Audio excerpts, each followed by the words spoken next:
Sèvres dans la ville. La poste terrestre et la poste aérienne de Zadkine, rue des Pyrénées à Paris. Je suis Sandrine Fritz, je suis chargée d'études documentaires à Sèvres, Manufactures et Musées nationaux. Je travaille dans un service qui est chargé du prêt d'œuvres pour des expositions et du récolement des dépôts. Les dépôts, ce sont ces prêts d'œuvres longue durée que concède la Manufacture nationale de Sèvres. Les récoller, ça consiste à venir sur place, voir leur état de conservation, constater leur présence ou à défaut leur absence, et également les documenter. C'est ce que je suis venue faire ici, dans ce bureau de poste du 20e arrondissement, pour ces deux magnifiques panneaux de Zadkine.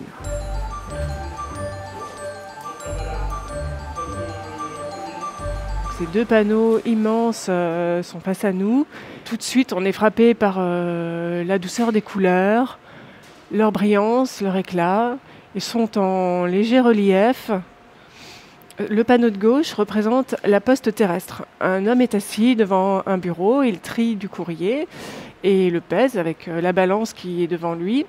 À ses pieds se trouvent des paquets, des colis, un panier à roulettes. De part et d'autre, derrière lui, se trouvent les casiers dans lesquels il place les lettres. Au milieu se trouve un planisphère et en arrière-plan, une gare avec des voies ferrées, des trains qui partent et un paquebot. Le panneau représente toutes les missions de la poste terrestre, l'acheminement du courrier à travers le monde.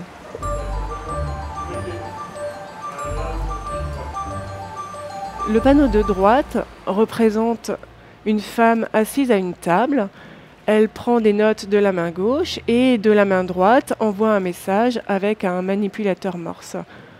Le rouleau du récepteur, donc qui réceptionne les messages, s'accumule à ses pieds. Elle porte un casque et un micro.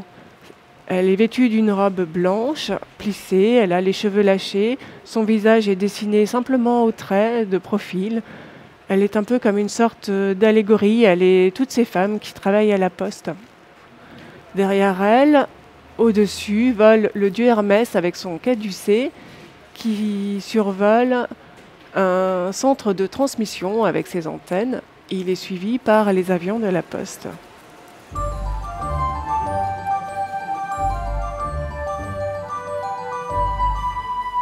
Zadkine, c'est l'un des plus grands noms de la sculpture contemporaine.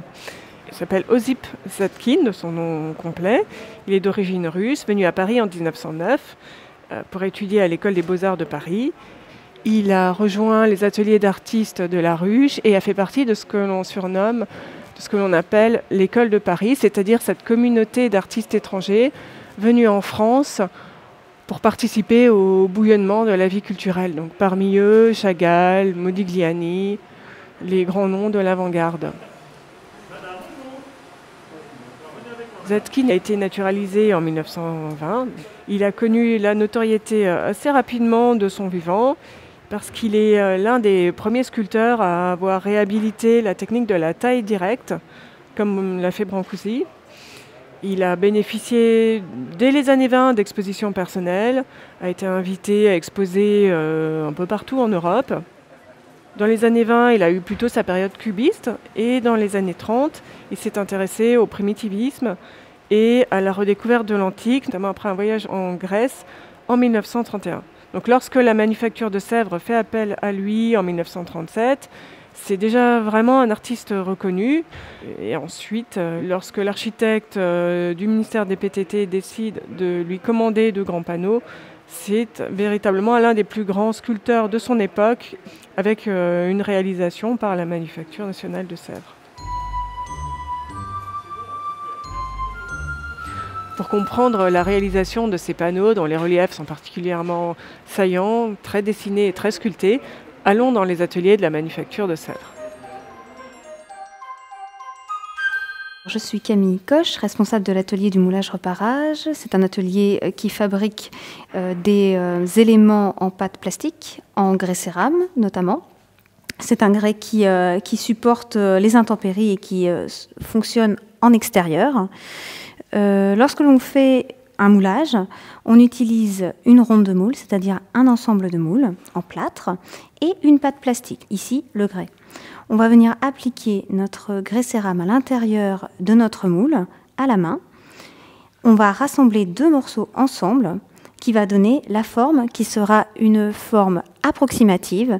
Après, avec des outils en métal et en bois, nous allons refaire la parure, c'est-à-dire que nous allons la retoucher comme si nous étions le sculpteur de l'époque, afin d'obtenir une sculpture totalement uniforme et qualitative.